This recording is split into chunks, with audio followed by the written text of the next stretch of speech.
Olá, irmãos! Saúdo cada um de vocês com a graça e a paz do nosso Senhor Jesus Cristo, amém?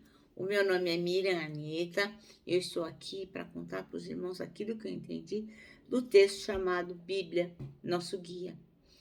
Esse texto foi escrito pela irmã Nancy Duzilek para o Manancial, que é uma publicação de meditações diárias da União Feminina Missionária Batista do Brasil.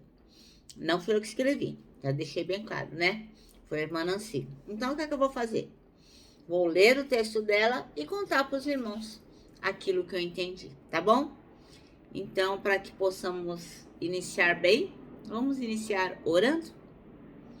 Senhor Jesus, nós pedimos que tu possas colocar no nosso coração a importância da tua palavra, a importância de lermos, de entendermos aquilo que tu tens para nós.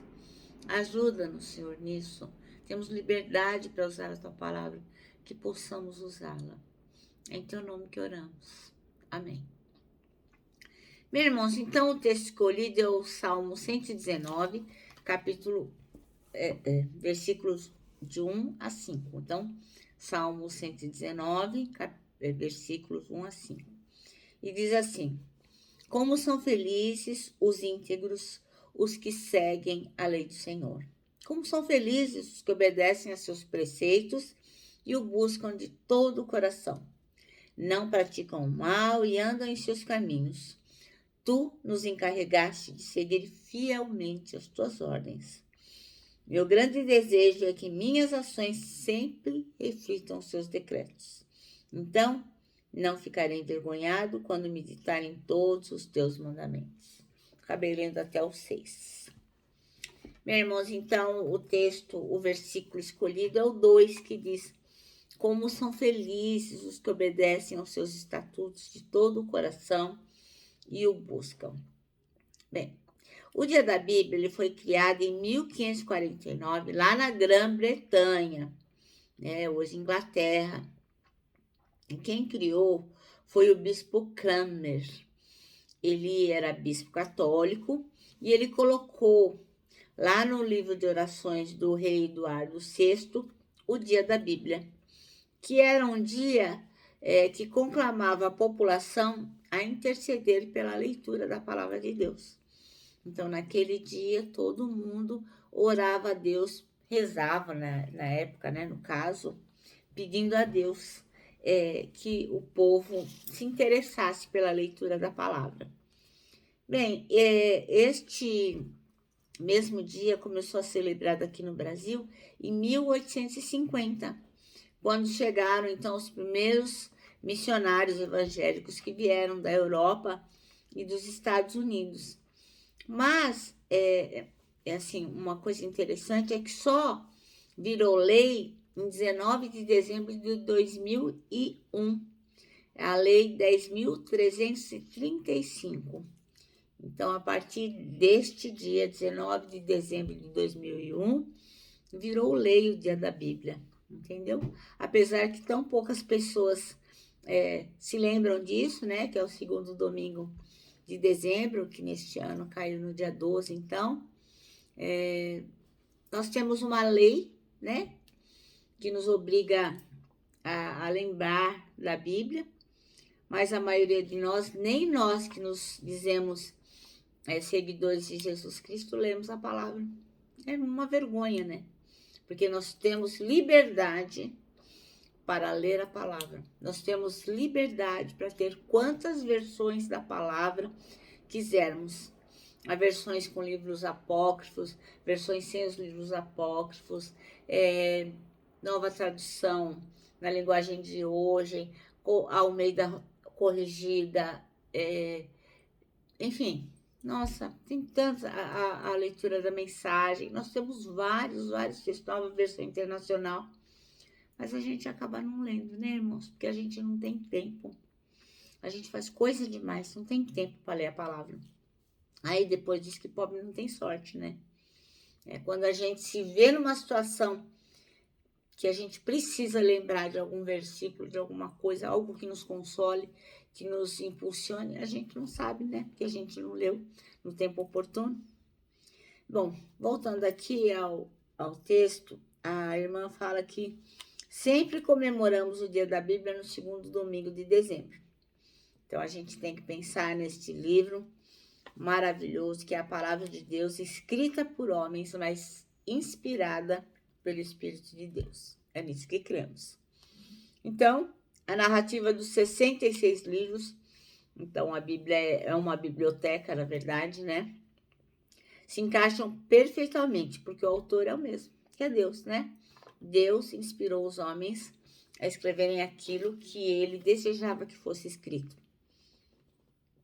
Então, são 40 escritores que redigiram no espaço de quase 1.600 anos todos esses livros, né?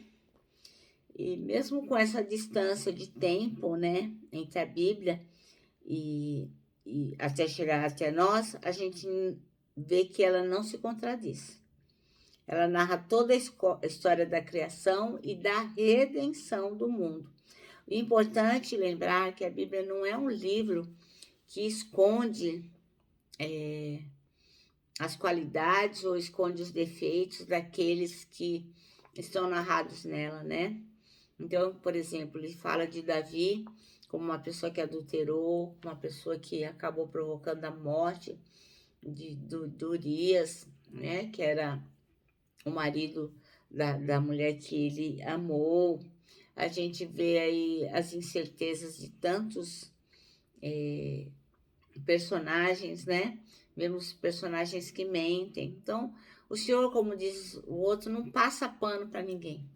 Ele mostra as pessoas como elas são e vai nos ensinando lições de todas as maneiras, com pessoas que não cometem erros, com aquelas que cometem, com aqueles que se agradam e com aqueles que não se agradam. Então, a palavra vai se encaixando de uma forma que, se nós lermos, pedimos ao Senhor sabedoria, nós vamos recebendo lições para a nossa vida e para a nossa edificação.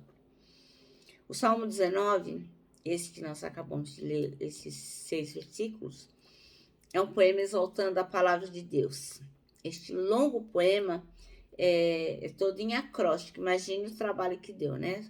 Os irmãos devem saber que um acróstico é aquele poema que a gente escreve iniciando a primeira palavra. A palavra fica na vertical e na horizontal o poeta vai usando a primeira letra daquela palavra que estava na vertical. Então, dá um trabalho que vamos combinar, né? E só o Senhor poderia fazer uma coisa tão perfeita, né? Então, este poema é enorme e é um acróstico. Para cada um dos 22 consoantes do alfabeto hebraico, há 8 versículos começados no original pela letra em questão. Repare nos 2 verbos do versículo em destaque: obedecer e buscar, né? Então, como são felizes os que obedecem aos seus estatutos e todo o coração o buscam. Então, são 2 verbos muito importantes, obedecer e buscar. Então, não basta a gente observar o dia, nem fazer a leitura, se não estivermos com o coração pronto a obedecer e buscar a vontade do Pai para nossas vidas. Nós temos que ler com a intenção de ver qual a aplicabilidade da palavra de Deus na vida da gente, né? A palavra de Deus, ela é importante para quê? Para que a gente possa fazer a leitura de forma que nos edifique. Ela está em nossas mãos, a gente tem toda a liberdade de usá-la e o desafio é se a gente tem um coração pronto para obedecer, né? Porque não adianta a gente só obedecer aquilo que interessa. A palavra de Deus, ela é rica, ela é incisiva, ela corta, ela para, ela edifica e ela mostra o amor de Deus para nós. Então, repare na exclamação do poeta: como são felizes. Ele diz que aquele que obedece e aquele que busca o Senhor é muito, muito feliz. Então, não tem alegria maior, nem felicidade maior do que estar no centro da vontade de Deus. Pensa nisso, tá bom? Isso é muito importante. E a gente só vai estar no centro da vontade de Deus se nós obedecermos, se nós o buscarmos. Bom, o nosso manancial termina assim, ó. A Bíblia é o alimento para nossa alma e não podemos abrir mão dele. Eu me despeço aqui com o meu abraço fraternal, com o meu abraço diário de ursa. Lembrando que em 2021, ó, ninguém solta a mão de ninguém. E lógico, né? Com a nossa palavra de ordem que é saudades.